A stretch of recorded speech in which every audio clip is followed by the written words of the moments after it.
Hello everyone, আমি শ্রী। আমার নতুন ইউটিউব চ্যানেল গল্পের লাইব্রেরিতে তোমাদের সকলকে স্বাগত জানাই। 6.5 ফুট লম্বা, গৌরবর্ণ, মাথা ভর্তি কোঁকড়ানো ব্যাক ব্রাশ করা চুল, চোখে পুরু লেন্সের চশমা, রহস্যভেদী কিরিটি রায়, কিশোর মনের চিরন্তন নায়ক। তিনি এমন এক ব্যক্তিত্ব যা বাঙালি পাঠক পাঠিকাদের মোহমুগ্ধ করে রেখেছেন। সেই ব্যক্তিত্বকে ঘিরেই আজ তোমাদের এক রহস্য রোমাঞ্চকর গল্প শোনাতে চলেছে। নিহারঞ্জন গুপ্তের লেখা নির্মোহ। 74 ডাউন দিল্লি মেলটা প্রায় 3.25 ঘন্টা লেট রান করছিল। Next stoppage Allahabad. হাতঘড়ির দিকে তাকিয়ে দেখি বেলা প্রায় 4:45। টাইম মেকআপ করবার জন্য ট্রেনটা ছুটছে ঝড়ের বেগে। বাইরের শীত অপরাহ্নের দিনের আলো স্তিমিত হয়ে এসেছে। গেটের দিকে আর চোখে তাকালাম। নিচের বার্থের পিছন দিকে হেলান দিয়ে পা দুটো লম্বালম্বি ছড়িয়ে আপন মনে টাইম টেবিলের পাতা উল্টাচ্ছি। হঠাৎ চলন্ত ট্রেনখানা বেশ ঝাঁকুনি দিয়ে দাঁড়িয়ে গেল। ব্যাপার কি? হঠাৎ থামলো কেন রথ? বলতে বলতে খোলা জানলা দিয়ে কামরা থেকে মুখ বের করে বাইরের দিকে তাকালাম, কিন্তু কই কিচ্ছু না। চোখে পড়ল শুধু কতগুলো কৌতূহলী নারী পুরুষের মুখ। গাড়ির নানা কামরা থেকে বাইরে উঁকি মেরেছে। কিরিটির কণ্ঠস্বর আবার কানে এলো। আয় সুব্রত, দেখ, অনুভূতি মিথ্যে হয়নি। তাড়াতাড়ি এগিয়ে গেলাম গাড়ির অন্যদিকের জানলার সামনে। কিরিটি যেদিককার একটা জানলা দিয়ে বাইরের দিকে তাকিয়ে আছে। জানলা দিয়ে মুখ বের করে দেখি ট্রেনের পাশে লাইনের ওপরে 4-5 জন যাত্রী এক জায়গায় জড়ো হয়ে লাইনের ধারে জমিতে কি যেন দেখছে। কিরিটি ততক্ষণে গাড়ির দরজা খুলে নিচে নেমে পড়েছে। আমিও অনুসরণ করি সকৌতূহলে। আমাদের কামরাটা গাড়ির মাঝামাঝি। ভিড় জমেছে গাড়ির প্রায় শেষ দিকে। অ্যাংলো গার্ড সাহেব ইতিমধ্যে তার কামরা থেকে নেমে এগিয়ে এসেছে। একজন ভদ্রলোককে জিজ্ঞাসা করি, ব্যাপার কি মশাই? অ্যালান্টিনে গাড়ি থামিয়েছি, কোনো অ্যাক্সিডেন্ট হবে। আমরা ঘটনাস্থলে পৌঁছতে পৌঁছতে সেখানে যাত্রীর ভিড় আরও জমে উঠেছে। ভিড়ের ভিতর থেকে ফাঁপা একটা গুঞ্জন কানে এলো। আপ আর ডাউন দুটো লাইনের মাঝামাঝি জায়গায় এক মধ্যবয়সী ভদ্রলোক চিত হয়ে পড়ে আছে। পরনে দামি মিহি ঢাকাই ধুতি, গায়ে সাদা ওয়াইলার পাঞ্জাবি, পায়ে দামি চকচকে পেটেন্ট লেদার পামশু, হাতে দামি রিস্ট ওয়াচ। একটা হাত পিঠের দিকে চাপা পড়েছে, অন্য হাতখানা পাশে ছড়ানো। সেই হাতের 3টে আঙুলে সোনার 3টি আংটি। মাঝের আংটিটায় বোধহয় হীরা বসানো। ম্রিয়মান সন্ধ্যালোকেও ঝিকমিক করছে। 15-20 জন নানা বয়সী পুরুষ যাত্রীর চারপাশে ভিড় জমিয়েছে। মাটিতে পড়ে নিশ্চল নিষ্কম্প দেহটা সেদিকে তাকালে বুঝতে দেরি হয় না লোকটি মারা গেছে। মৃতদেহের পাশে 30 বছর বয়সের যুবক, কালো রঙের সার্জের প্যান্ট পরা, গায়ে গরম হাফ শার্ট, অচঞ্চল দৃষ্টিতে ভূপতিত দেহটার দিকে তাকিয়ে দাঁড়িয়ে আছে, একেবারে অতি নিকটে। যুবকের হাতে সোনার রিস্ট ওয়াচ, চোখে সোনার চশমা। গার্ড সাহেবের জিজ্ঞাসাবাদে জানা গেল মৃতদেহ ওই যুবকটিরই কাকার। ফার্স্ট ক্লাস একটা কুপে রিজার্ভ করে উক্ত যুবক সাধন সরকার ওর কাকা ভূপেন সরকারকে নিয়ে দিল্লি থেকে আসছিলেন। ভূপেন সরকার মানে স্যার ভূপেন্দ্রনাথ সরকার, দিল্লির প্রচণ্ড ধনী মার্চেন্ট। কিছুদিন হলো মাথার গোলমাল হওয়ায় দিল্লির ডাক্তারের পরামর্শে চিকিৎসা করবার জন্য ভাইপো তাকে নিয়ে কলকাতায় আসছিলেন। সাধন সরকার সমস্তক্ষণই প্রায় কাকাকে চোখে চোখে রাখছিলেন। কাল সারা রাত ঘুমননি, এখন যেমন একটু তন্দ্রার মতন। অমনি আচমকা দরজা খুলে চলন্ত গাড়ি থেকে কাকা ঝাঁপ দিয়েছেন। কম্পার্টমেন্টে সাধন সরকার, ওর কাকা স্যার ভূপেন্দ্র সরকার এবং সাধন সরকারের 8-10 বছর বয়সের পুত্র বাবুল ছিল। দুর্ঘটনার সময় বাবুল বার্থে ঘুমিয়েছিল। সাধন সরকারের চোখ মুখের দিকে তাকালেই বোঝা যায় আকস্মিক অভাবিত দুর্ঘটনায় তিনি অত্যন্ত মুষড়ে পড়েছেন। ব্যাপারটা এমন চটপট করে হঠাৎ ঘটে গেল যে বাধা দেওয়ার অবকাশ পেলাম না। ধরা গলায় সাধন সরকার বললেন, আসন্ন শীত সন্ধ্যার ধূসর অন্ধকারে প্রকৃতির বুক থেকে শেষ আলোর চিহ্নটুকু পর্যন্ত ততক্ষণে যেন লুপ্ত হয়ে গিয়েছে। মৃতদেহটা ধরাধরি করে স্যার ভূপেন্দ্রনাথের রিজার্ভ কুপেতেই তুলে দিয়ে গাড়ি ছাড়বার নির্দেশ দিলেন। যাত্রীরা গুঞ্জন করতে করতে যে যার নিজের নিজের কামরার দিকে ছুটল। আমরাও গেলাম। গাড়ি ছেড়ে দিল। গাড়ির কামরার আলো জ্বলে উঠেছে। আমাদের কামরায় আমি, কিরিটি আর একজন মধ্যবয়সী গুজরাটি ভদ্রলোক। গুজরাটি ভদ্রলোকটি বেশ মোটাসোটা নাদুস নুদুস। গাড়িতে ওঠা স্তক দেখছি ভদ্রলোক কেবল পড়ে পড়ে ঘুমোচ্ছেন। মধ্যে মধ্যে দু চারবার অতি কষ্টে নিদ্রাজড়িত চক্ষু মেলে আমাদের দিকে তাকিয়ে প্রশ্ন করেছেন। গাড়ি মোগলসরাই পৌঁছে গেল বাবুসা, আমি কাশি যাবে, মোগলসরাইয়ে উতরাবে। প্রতিবারই আমি বলছি, মোগলসরাই গেলে আপনাকে উঠিয়ে দেব। আমরা গাড়িতে উঠতেই ভদ্রলোক প্রশ্ন করলেন, গাড়ি মোগলসরাই পৌঁছলো বাবুজি? না, नहीं चाहिए, मुगल सराय अभी दूर है। কিরিটি এর জবাব দিল, এলাহাবাদ স্টেশন আর বেশি দূর নয়, এবারে এলাহাবাদ। কিরিটি সিগার কেস থেকে একটা সিগার নিয়ে তাতে অগ্নি সংযোগ করলো। কিরিটির চোখের দৃষ্টিতে যেন অন্যমনস্ক ভাব। বুঝলাম ওর মুখের দিকে তাকিয়ে কি যেন চিন্তা ওর মনের মধ্যে পাক খাচ্ছে। কিরিটি, আমার ডাকে কিরিটি আমার দিকে জিজ্ঞাসাভাবে দৃষ্টি ফেরালো। তোর মনের ইনস্ট্রাকশনটা বেশ সময় মাফিক লেগে গেল, কিন্তু একটা ব্যাপার লক্ষ্য করেছিলি সুব্রত, স্যার ভূপেনের দেহে কি? ওরম একটা অ্যাক্সিডেন্টে লোকটার মৃত্যু হলো প্রায় 40 মাইল রেটের চলন্ত ট্রেন থেকে পড়ে গিয়ে, কিন্তু সে হিসেবে দেহে চোট জখম কোথায়? চমকে উঠলাম কিরিটির কথার ধরনে। নিমেষে মনে সন্দেহের কালো ছায়া ঘনিয়ে এলো। গাড়ির গতি তখন মন্থরে এসেছে ক্রমে ক্রমে। দূরে এলাহাবাদ স্টেশনের আলোকমালা চোখে পড়ে। গাড়ি এলাহাবাদ স্টেশনে এসে পৌঁছলো। কি বলছিলি কিরিটি? প্রশ্ন না করে পারলাম না। মৃত্যুটা ঠিক দুর্ঘটনা বলে মনে হচ্ছে না সুব্রত। মৃদু কণ্ঠে কিরিটি জবাব দিল, তাহলে? হ্যাঁ, সরকারের সম্পর্কে যতটুকু জানা গেছে, চলন্ত ট্রেন থেকে লাফিয়ে পড়ায় মৃত্যু। উফ, সহজভাবে মেনে নিতে পারছি না সুব্রত। বলে পরক্ষণে যেন ওর বক্তব্য শেষ করলে। কাকা মরেছে বুঝুক তার ভাই, মিথ্যে আমাদের খানিক আরও দেরি করিয়ে দিল। একে ট্রেনটা ঘন্টা 3 লেট রান করছিল, তার সঙ্গে যোগ হলো আরও 3টে কোয়ার্টার। ভাবছেই এক কাজ করলে হয়। কাশীর শিবশরণের কথা মনে পড়ে গেল। সেখানে 2 দিন থেকে গেলে কেমন হয়?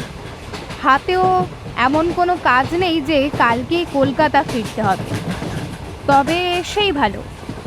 হলটার বেনারস, বিশ্বনাথ কি জয়। হঠাৎ বার্থে শায়িত গুজরাটি ভদ্রলোক প্রায় লাফিয়ে উঠে বসে। कहाँ हुआ बाबूजी? मोगलसराय आएगी? हाँ, अभी आएगा, बिस्तरा उस्तरा बांध लीजिए। কিরিটি হাসতে হাসতে বললে। ট্রেন তখন প্ল্যাটফর্মে ঢুকছে। গাড়ি স্টেশনে থামতে কিরিটি বললে, বল্লভ দাসের লোক পেলে চা দিতে বলো সুব্রত। কিরিটি বলবার আগেই আমি গাড়ির দরজা খুলে নামবার উদ্যোগ করছিলাম। গাড়ি থেকে সবে প্ল্যাটফর্মে নেমেছি। পরিচিত কণ্ঠস্বরে আকৃষ্ট হয়ে সামনের দিকে তাকালাম। अरे गिरिटी, বক্তা আমাদের সেই বেনারসের শিবশরণ। শিবশরণের পরনে পুলিশের পোশাক, তার পাশে দাঁড়িয়ে জন্দই রেলওয়ে পুলিশ। আরে শিবশরণ, আমি আর কিরিটি দুজনে একসঙ্গে কথাটা উচ্চারণ করি এবং কিরিটি বার থেকে উঠে দরজার দিকে এগিয়ে আসে। দুজনে শিবশরণের পাশে দাঁড়ালাম। শিবশরণ আমাদের দিকে ফিরে বললে, 1 মিনিট ভাই। তারপর পাশের রেল পুলিশের দিকে তাকিয়ে বললে, তোমরা ততক্ষণ ব্রেক ভ্যানটা একবার খোঁজ করে দেখো, আমি আসছি। পুলিশ দুজন চলে গেল। কি ব্যাপার হে? প্রশ্ন করলাম। খবর পেয়েছি বনশিলালের লোক এই ট্রেনে পেশোয়ার থেকে চোরাই আফিম নিয়ে আসছে। লোকটাকে ধরার জন্য অনেক দিন ধরে নিয়ে বেড়াচ্ছি। তুমি বুঝি এখন এলাহাবাদে পোস্টে? কিরিটি প্রশ্ন করে। হ্যাঁ, এলাহাবাদে মাস কয়েক হলো বদলি হয়ে এসেছি, বিশেষ করে এই বনশিলালের জন্য। রাম রাম ইন্সপেক্টর সাহেব। মিহি মেয়েলি গলায় আকৃষ্ট হয়ে যুগপৎ সকলে আমরা পাশের দিকে তাকালাম। ঢিলা পায়জামা, তার উপর গরম পাঞ্জাবি আর জহর কোট পরিহিত, মাথায় জোরে শালের টুপি, লম্বা চওড়া একটা লোক আমাদের পাশে দাঁড়িয়ে। গোপের দুই প্রান্ত ছুটোর লেজের মতন পাকানো। শিবশরণের দিকে তাকিয়ে দেখি অবরুদ্ধ ক্রোধে তার সমস্ত মুখ যেন বেগুনি হয়ে উঠেছে। শিবশরণ জবাব দিলে না। লোকটা কান কাটার মতো হাসতে লাগলো। এমন সময় দেখা গেল স্টেশন মাস্টার আর গার্ড হন্তদন্ত হয়ে এদিকে আসছেন। শিবশরণকে দেখতে পেয়ে স্টেশন মাস্টার বললেন, আরে ইন্সপেক্টর সাহেব, ট্রেনে একটা অ্যাক্সিডেন্ট হয়েছে। অ্যাক্সিডেন্ট কিসে? গেটে ঠিক শিবশরণের পাশে দাঁড়িয়েছিল।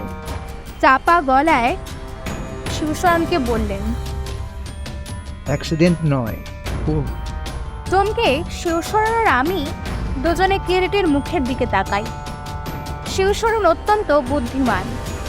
মুহূর্তে সে পরিস্থিতি বুঝে নিয়ে স্টেশন মাস্টারের দিকে তাকিয়ে বললে, এখন মিস্টার চৌবে আসুন, দেরি করবেন না। বলতে বলতে গার্ড সাহেবকে সঙ্গে করে স্টেশন মাস্টার গাড়ির সামনের দিকে এগিয়ে গেলেন। ইতিমধ্যে একসময় বনশিলাল যে কখন সরে পড়েছে টের পায়নি। কি ব্যাপার বলো তো ভাই? শিবশরণ প্রশ্ন করে। সব জানি না, ঘটনা থেকে যতটুকু বুঝতে পারছি, স্যার ভূপেন সরকার দিল্লির বিখ্যাত ধনী মারছেন, তাকে খুন করা হয়েছে। খুন? তবে যে স্টেশন মাস্টার হলো অ্যাক্সিডেন্ট?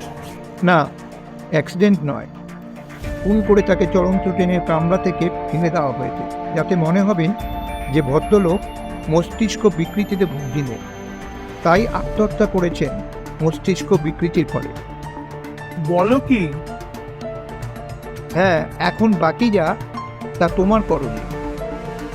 মৃতদেহটা একটু ভালো করে পরীক্ষা করলেই সব পরিষ্কার হয়ে যাবে।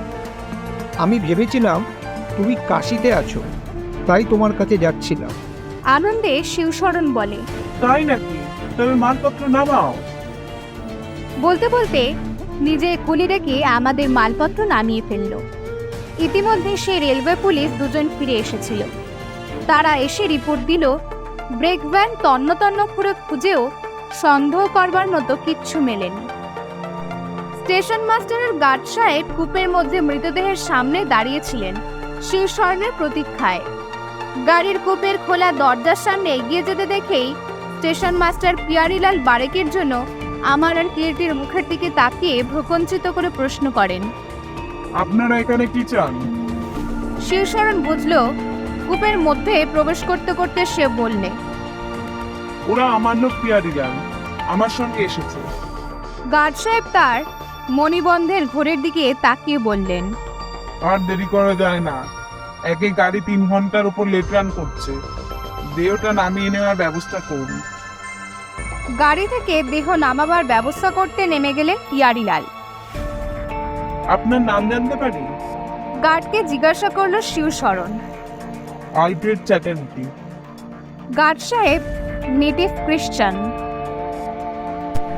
আপনার জবানবন্দি যা দেখেছেন বলুন। গাড়ি থামতেই ইঞ্জিনের কাছাকাছি এগিয়ে দেখি দুটো লাইনের মাঝখানে মৃতদেহ পড়ে আছে। যাত্রীরা চারপাশে ভিড় করেছে। তারপর মৃতের ভাইপো এই মিস্টার সরকারের মুখে শুনলাম ইদানিং কিছুদিন যাবৎ ভদ্রলোকের মস্তিষ্কে কিছু বিকৃতি ঘটেছিল, তাই ট্রিটমেন্ট করাতে কলকাতায় নিয়ে যাচ্ছিলেন। হঠাৎ চলন্ত গাড়ি থেকে লাফিয়ে পড়েছেন। ইতিমধ্যে কিরিটের দিকে তাকিয়ে দেখি সে এগিয়ে গিয়ে পাশের বার্থে, যেখানে সাধন সরকারের ছেলে বাবুল তখনও ঘুমাচ্ছে, তার খুব কাছে দাঁড়িয়ে স্থির দৃষ্টিতে ঘুমন্ত বাবুলের দিকে তাকিয়ে আছে। ছেলেটির বয়স 10 বছর হলেও বয়সের হিসেবে বেশ একটু হৃষ্টপুষ্ট বাড়ন্ত বরণ। দেখলে 12-13 বছরের ছেলে বলে মনে হয়। হঠাৎ কিরিটের কণ্ঠস্বরে একটু চমকিত হলাম। ঘুমন্ত ছেলেকে ডেকে কিরিটি বলছে। তোমার নাম কি খোকা? কিরিটিকে বাধা দিল সাধন সরকার। ওর নাম বাবুল, ওকে ডাকবেন না। কাল সারা রাত পেটের ব্যথায় ঘুমোতে পারিনি, ওকে ঘুমোতে দিন। আপনার ছেলে তো ঘুমোচ্ছে না, অনেকক্ষণ থেকেই জেগে আছে দেখছি। দৃঢ়কণ্ঠে কিরিটি জবাব দেয়। স্পষ্ট দেখতে পেলাম কিরিটির কথায় সাধন সরকারের সমস্ত মুখ যেন মুহূর্তের জন্য কালো এবং সঙ্গে সঙ্গে থমথমে হয়ে উঠল। নির্বাক তীক্ষ্ণ দৃষ্টিতে কিছুক্ষণ তাকিয়ে থাকে সাধন সরকার কিরিটির মুখের দিকে। পরমুহূর্তে ক্রুদ্ধ কণ্ঠে গর্জন করে ওঠে সাধন সরকার। কে মশাই আপনি? বলা নেই কওয়া নেই, কোট করে আবার রিজার্ভ কোপেতে এসে উঠেছেন। নেমে যান বলছে শিগগিরই কোপ থেকে যান। তার আগে মিস্টার সরকার, আপনাকে আমি গ্রেফতার করছি। You are under arrest. শিবশরণের নাটকীয় উক্তিটা আমাকেও বিস্মিত স্তম্ভিত করে দেয়। মুহূর্তে সাধন সরকারের মুখখানা চুপসে গেল। ক্ষণপূর্বে সে আস্ফালন যেন কোনো জাদুমন্ত্রে উবে গিয়েছে। কোনো মতে একটা ঢোক গিলে সাধন সরকার বললে, আমাকে অ্যারেস্ট করছেন? তার মানে আপনি হতে পারেন পুলিশের লোক, কিন্তু আপনার যা বলবার মিস্টার সরকার আপনার জবানবন্দি নেবার সময় বলবেন। আপাতত আপনি আন্ডার অ্যারেস্ট। কিন্তু অপরাধ? স্যার ভূপেন্দ্রনাথকে আপনি খুন করেছেন সন্দেহে আপনাকে অ্যারেস্ট করা হচ্ছে। ধীর শান্ত কণ্ঠে শিবশরণ কথাগুলো উচ্চারণ করে। তার মানে আপনি বলতে চান আমি আমার কাকাকে খুন করেছি? আপনার যা বলবার থানায় গিয়ে বলবেন। থানায় গিয়ে বলবো মানে?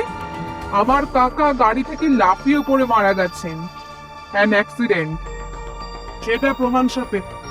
শিবশরণ জবাব দেয়। প্রমাণ সাপেক্ষ মানে? ট্রেনের সব যাত্রী এ ব্যাপার দেখেছে। হ্যাঁ দেখেছে ঠিকই, দুর্ঘটনা দেখেনি, দেখেছে তার পরের ব্যাপারটা। শিবশরণের কথায় বাঁধুনি দেখে বিস্ময় মানছিলাম। এইসব আপনি কি বলছেন ইন্সপেক্টর? শেষবারের মতো যেন অগাধ জলে ডুবতে ডুবতে হাতের কাছে তৃণটুকু আঁকড়ে ধরবার চেষ্টা পায় সাধন সরকার। হ্যাঁ, ময়না তদন্তে সেসব পরিষ্কার হয়ে যাবে, তা হোক, তারপর আপনার কথা শুনুন। জিআরপি পুলিশের অফিসে মৃতদেহ আনা হলো। টিম টিম করে জ্বলছে কম্পাউন্ডের একটা বৈদ্যুতিক বাল্ব। আলো এত কম যে অদ্ভুত একটা আলো ছায়ার রহস্য যেন থমথম করছে। স্টেশন মাস্টারের ঘরে সাধন সরকার আর তার পুত্র বাবুলকে পুলিশের হেফাজতে বসিয়ে রেখে আসা হয়েছে। টর্চ হাতে আমি, কিরিটি আর শিবশরণ 3 জন মিলে নিচের অফিস ঘরে ঢুকলাম। টর্চের আলোটা মৃতদেহের ওপর আমাকে ফেলতে বলে কিরিটি ঝুঁকে পড়ে দেহটা তীক্ষ্ণ দৃষ্টিতে পরীক্ষা করতে শুরু করলে। মৃতের বয়স 50-এর বেশি হলেও দেহের বাঁধুনি অটুট আছে। মসৃণ রং, অনেকটা তামাটে হলেও গায়ের রং কাঁচা হলুদের মতো। মুখে 2-4 জায়গায় সামান্য ছেঁচড়ে যাওয়ার দাগ ছাড়া বিশেষ কোনো চিহ্ন দেখা গেল না। কেবল মাথার পিছনের চুল শুদ্ধ খানিকটা চামড়া ধাক্কা খেয়ে উঠে গিয়েছে। ডান হাতের ওপরের হাড় ভাঙা, বা হাতের কনুইয়ের কাছে ছোট্ট চৌকো সাইজের এক টুকরো অ্যাডহেসিভ প্লাস্টার লাগানো। কিরিটি সন্তর্পণে প্লাস্টারের টুকরোটা তুলে ফেলল। 8 ইঞ্চি ক্ষতচিহ্ন। সে ক্ষতচিহ্ন দেখে মনে হয় কোনো ধারালো কিছুতে আচমকা খোঁচা খেয়ে সেটা হয়েছে, এবং ক্ষত টাটকা, 10-12 ঘন্টার বেশি হয়নি বলে মনে হয়। শরীরের আর কোথাও বিশেষ ক্ষতচিহ্ন পাওয়া গেল না, শুধু মাথায় 2-4 জায়গায় ছোটখাটো 2-4টে ক্ষত ছাড়া। অ্যাডহেসিভ প্লাস্টারের টুকরোটা কিরিটি একটা কাগজে মুড়ে সযত্নে জামার পকেটে রাখলো। ফিরে এলাম আমরা স্টেশন মাস্টারের ঘরে। ঘরে ঢুকে দেখি সাধন সরকার নিম্ন কণ্ঠে তার ছেলের সঙ্গে কি কথা বলছে।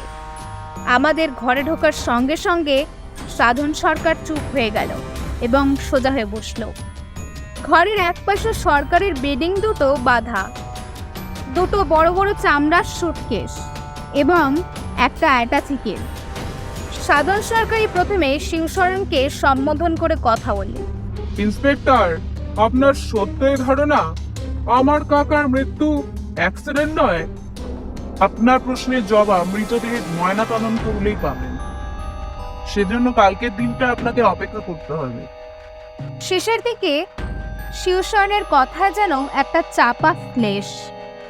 আর ভূপেন্দ্র সরকারের মৃত্যুর ব্যাপারে কিরিটির একটিমাত্র ইঙ্গিত শিবশরণের মনে অনেকখানি কাজ করছে। কিন্তু কেন জানি না সাধন সরকারকে আমি উনি বলে ঠিক মেনে নিতে পারছিলাম না। এই কথা সত্য, দুর্ঘটনাটাকে সমগ্রভাবে দেখলে সাধন সরকার সন্দেহের অতীত মনে হয় না। কিরিটের কথাবার্তায় বা হাবেভাবে এখনো এমন কিছু অনর্থ হয়ে ওঠেনি যাতে সাধন সরকারকে শিবশরণের মতো অমন সোজাসুজি অভিযুক্ত করা যেতে পারে। কিরিটি এখনো পর্যন্ত সাধন সরকারকে একটিমাত্র প্রশ্ন ছাড়া দ্বিতীয় প্রশ্ন করেনি। সে অন্য রাস্তা দিয়ে নিশ্চয়ই মীমাংসার চেষ্টা করছে। আর চোখে একবার কিরিটির মুখের দিকে তাকালাম। স্টেশন মাস্টারের পাশে একটা চেয়ারে বসে কিরিটি একান্ত নির্বিকারভাবে ধূমপান করছে। হঠাৎ লক্ষ্য করলাম কিরিটির চোখের ইশারায় শিবশরণকে কাছে ডাকলো এবং কি যেন ফিসফিস করে কথা বলল। কিরিটির কথা মতো শিবশরণ প্রথমে সাধন সরকারের যা বলবার ছিল শুনল। সাধন সরকারের বক্তব্য থেকে বিশেষ কিছু জানা গেল না, সেই পুরনো কথা, কাকার মস্তিষ্ক বিকৃতির জন্য ইত্যাদি। সাধন সরকার বিপত্নী, দ্বিতীয়বার আর বিবাহ করেনি। 10 বছরের ছেলে বাবুলি সংসারের তার একমাত্র বন্ধন। স্যার ভূপেন্দ্র বিবাহ করেননি। মস্ত ব্যবসা ছাড়া ব্যাংকে প্রচুর টাকা। কলকাতার দিল্লিতে দুখানা প্রাসাদ অট্টালিকা আছে। তার সমস্ত সম্পত্তির একমাত্র ওয়ারিশান সাধন সরকার। শিবশরণ সাধন সরকারকে বললে, এবার আপনার বাবুলকে আমরা কয়েকটা কথা জিজ্ঞাসা করতে চাই, মিস্টার সরকার। বেশ, করুন। আপনি তাহলে একটু বাইরে যান। বাইরে কেন? আপনি অনুগ্রহ করে কিছুক্ষণের জন্য বাইরে যান। বেশ। সাধন সরকার ছেলের দিকে একবারেকের জন্য তাকিয়ে ঘর ছেড়ে চলে গেল। এতক্ষণে কিরিটি মুখ খুলল, বাবুলের দিকে এগিয়ে এলো। কি নাম তোমার খোকা? বাবুল। ছেলেটি বেশ চালাক চতুর। তোমরা কলকাতাতেই থাকো না? কিরিটি প্রশ্ন করে। হ্যাঁ। কোন ক্লাসে পড়ো? ক্লাস 7। দিল্লিতে বুঝি বেড়াতে গিয়েছিলে? কিন্তু এখন তো তোমাদের ছুটি নয়। না, স্কুল কামাই হলো তো? বাবাকে ছাড়া আমি থাকতে পারি না। বাবা দিল্লি গেলেন, তাই আমিও সঙ্গে গিয়েছিলাম। তোমার দাদু তোমাকে খুব ভালোবাসতেন না? হ্যাঁ, দাদু এবার আমাকে কলকাতায় গিয়ে একটা সাইকেল কিনে দেবেন বলেছিলেন। শেষের দিকে বাবুলের গলা কেমন ধরে আসে। তার জন্য কি? বাবাকে বলো, বাবা কিনে দেবে। হ্যাঁ, বাবা কিনে দেবে। বাবা কিছু দেয় না। কথাটা বলেই কেমন যেন অপ্রস্তুত হয়ে বলে, বাবাকে বলবেন না কিন্তু, বাবা মারবে। না, বলবো কেন? একটা এয়ারগান তোমার চাই বুঝি? বন্ধুর আছে, শিবুর আছে, আমার নেই। ওদের কাছে চাইলেও ওরা দেয় না। আমার বাড়িতে একটা এয়ারগানের চাইতে ভালো বন্দুক আছে, আমি দেবো সেটা তোমাকে। দেবেন? তাহলে এত বড় একটা দিতে হবে। অপ্রত্যাশিত আনন্দে বাবুলের চোখের মণি দুটো চকচক করে ওঠে। দেবো? কিন্তু হঠাৎ বাবুলের মুখের চেহারা কেমন মলিন হয়ে যায়। কি? বাবা নিতে দেবে না, মৃদু কণ্ঠে সে বলে। আমি দিলে তোমার বাবা কিছু বলবে? সত্যি? হ্যাঁ, তোমার বাবার আমি অনেক দিনের বন্ধু।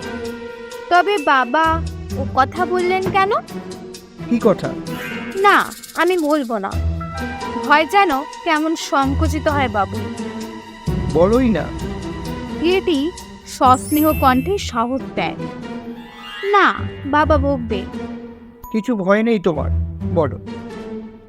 বাবা বলেছে আপনারা ভালো লোক নন। কোনো মতে সন্তর্পণে কথাগুলো যেন উচ্চারণ করে বাবু। কিরিটি হাসে। ব্যাপারটা যেন কিছু নয় এমনই ভাব।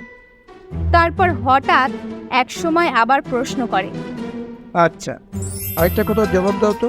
তোমাদের গাড়িতে তোমার দাদু, তোমার বাবা আর তুমি ছাড়া আর কেউ ছিল? একজন লখনৌয়ে উঠেছিলেন, কিন্তু মাঝখানে নেমে যান।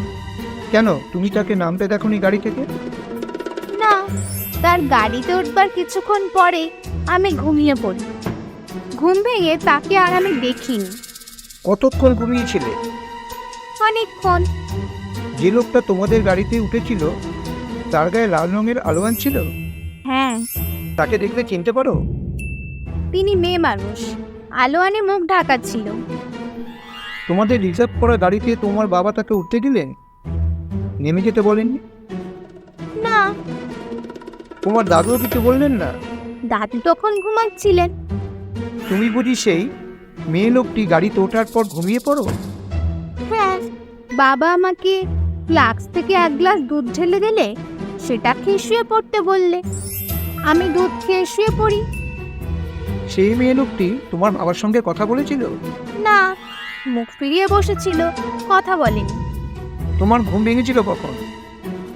এই স্টেশনে ট্রেন ঢোকবার আগে। দাদু গাড়ি থেকে লাফিয়ে পড়ে মারা গেছেন। তোমার দাদুর মাথা খারাপ হয়েছিল? হ্যাঁ, আমরা নিঃশব্দে এই কথা শুনছিলাম। এতক্ষণে জলের মতন ব্যাপারটা পরিষ্কার হয়ে যায়। বুঝতে পারি কেন সাধন সরকারকে বাদ দিয়ে বাবুলকে নিয়ে এসে পড়েছে।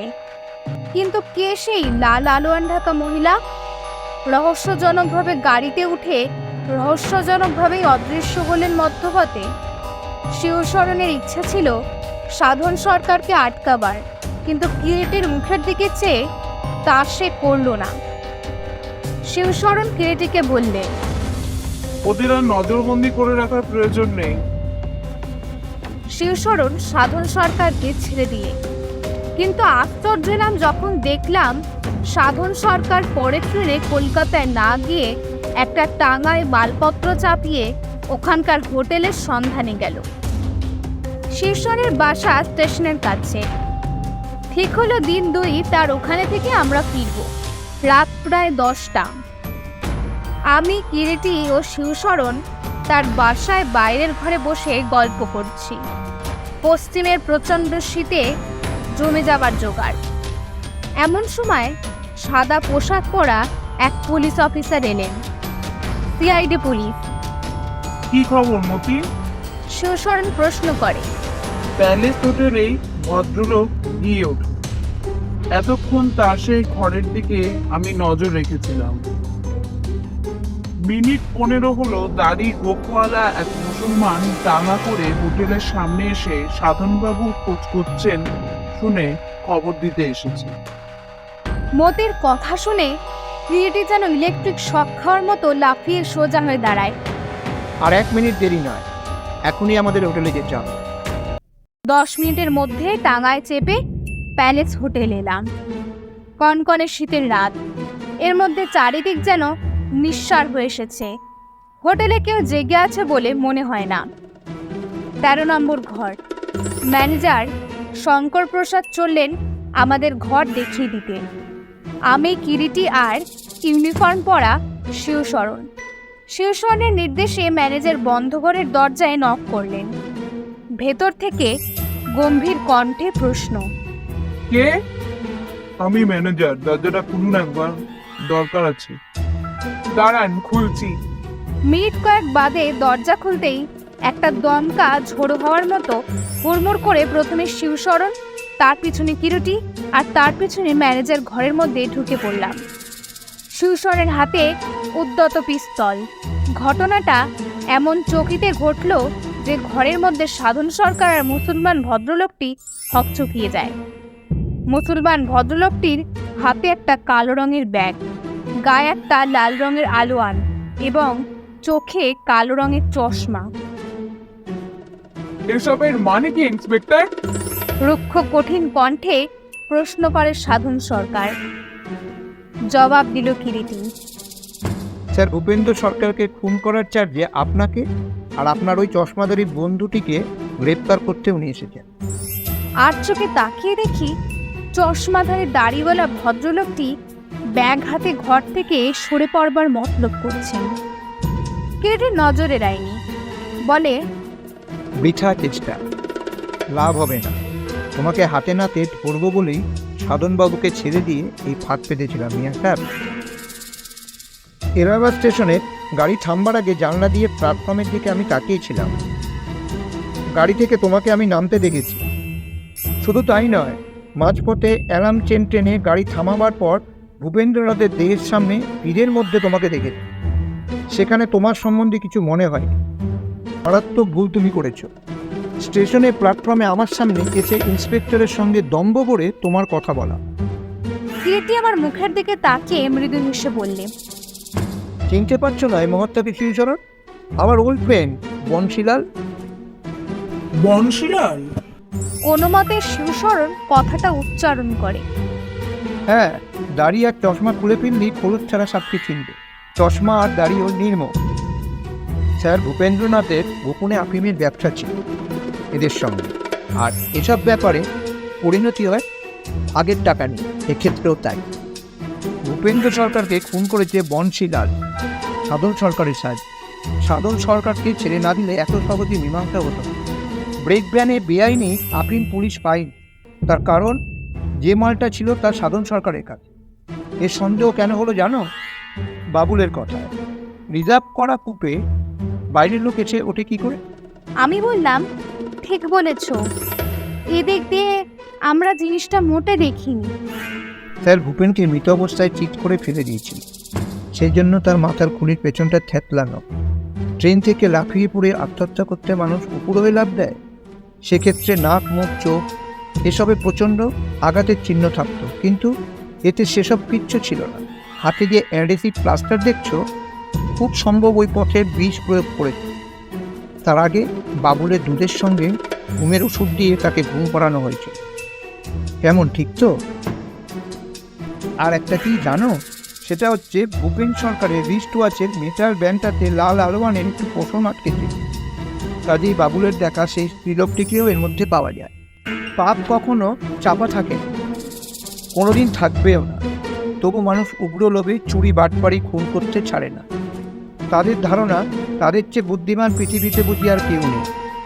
কিরিটি চুপ করল। নিস্তব্ধ শীত রাত্রের অন্ধকার ভেদ করে আমাদের কলকাতাগামী মেল ট্রেনটা ঊর্ধ্বশ্বাসে ছুটছে। গাড়ির দুলুনিতে আমার চোখের পাতায় ঘুম জড়িয়ে আসে। বোধহয়